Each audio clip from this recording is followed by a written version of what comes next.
মাজনী, তই সৰুৰে পৰাই টাউনৰ পৰিৱেশত থাকি ডাঙৰ দীঘল হ'লি। এতিয়া বাৰু গাঁৱলৈ বোৱাৰী হৈ গৈ তই সেই গাঁৱৰ পৰিৱেশত খাপ খাব পাৰিবিনে? মা, কিয়নো নোৱাৰিম?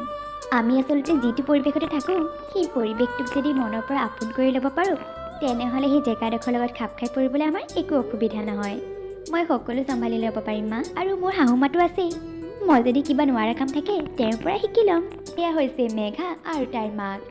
মেঘা হৈছে সৰুৰে পৰা টাউনত থাকি ডাঙৰ হোৱা এজনী ছোৱালী। কিন্তু মেঘাৰ আকৌ পচন্দ হৈছে গাঁৱত থকা পাৰ্থ, আৰু বৰ্তমান পাৰ্থৰ লগত মেঘাৰ ঘৰৰ পৰা বিয়াও ঠিক কৰা হৈছে। মোৰ ইমান আশা আছিল, পঢ়ি শুনি ল'ৰাই ভাল চাকৰি পালে মই নিজ ইচ্ছাৰে গাঁৱৰে কোনোবা ভাল ছোৱালী এজনী চাই এইখন ঘৰলৈ বোৱাৰী কৰি আনিম। কিন্তু তই টাউনত পঢ়িবলৈ গৈ ছোৱালীহে পচন্দ কৰি থৈ আহিলি।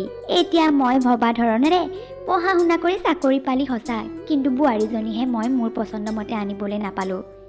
গাঁৱতে ইমান ভাল ভাল ছোৱালী আছিল, তই গৈহে টাউনতহে ছোৱালী বিচাৰি পালিগৈ। মা, তুমি মিছাতে এনেকৈ চিন্তা কৰিছা। মেঘা টাউনীয়া হ'ল কি হ'ল, কিন্তু মই জানো তাই এই গাঁৱৰ পৰিৱেশটোত আহি সুন্দৰকৈ খাপ খাব পাৰিব। তাই বৰ ভাল ছোৱালী মা।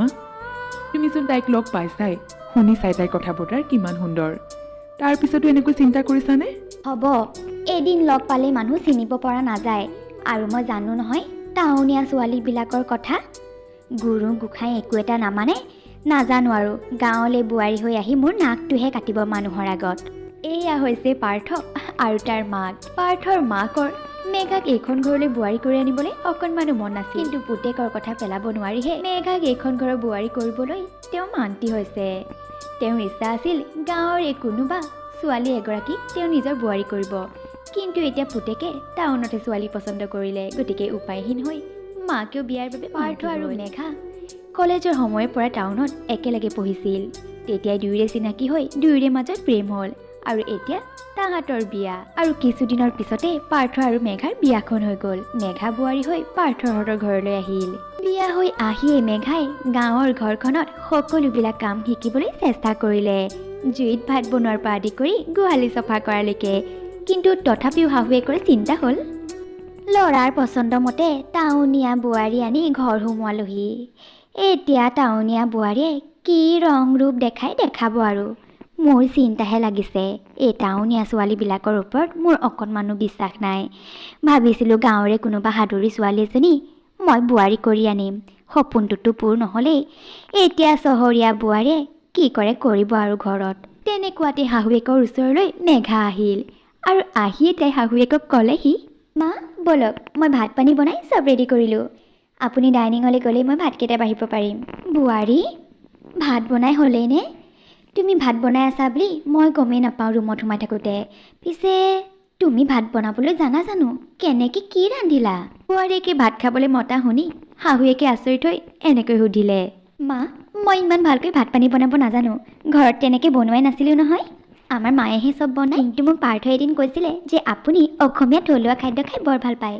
সেইটো কাৰণে আজি মই ইউটিউবৰ পৰা ধুনীয়া ধুনীয়া ৰেচিপি চাই আপোনাৰ কাৰণে এখন ধুনীয়া আছামিজ থালি বনাইছোঁ। ব'লক মা, এতিয়া ইমানকৈ প্ৰশ্ন কৰি থাকিব নালাগে, ভাত খাওঁগৈ। তেনেকৈ কৈ মেঘা তাৰ পৰা গুচি আহিল।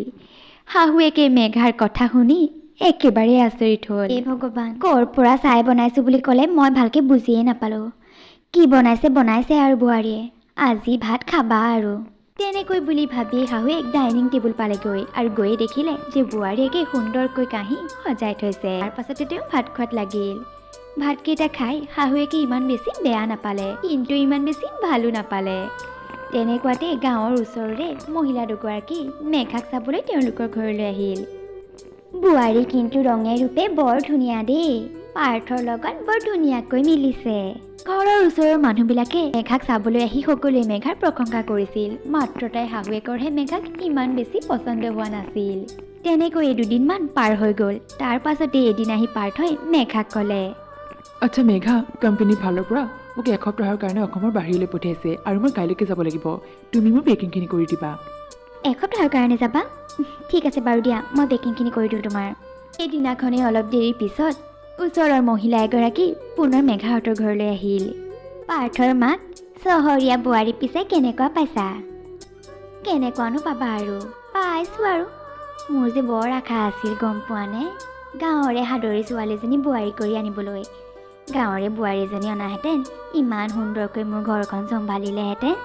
এতিয়া আৰু টাউনীয়া বোৱাৰীৰ পৰা সেইবোৰ ক'তনো আশা কৰিব পাৰিবা। তাহাঁতি এতিয়া অহা কাইলৈ বোলে পাৰ্থও এসপ্তাহৰ কাৰণে ঘৰত নাথাকে। তাই আৰু কি ঘৰ চম্ভালিব।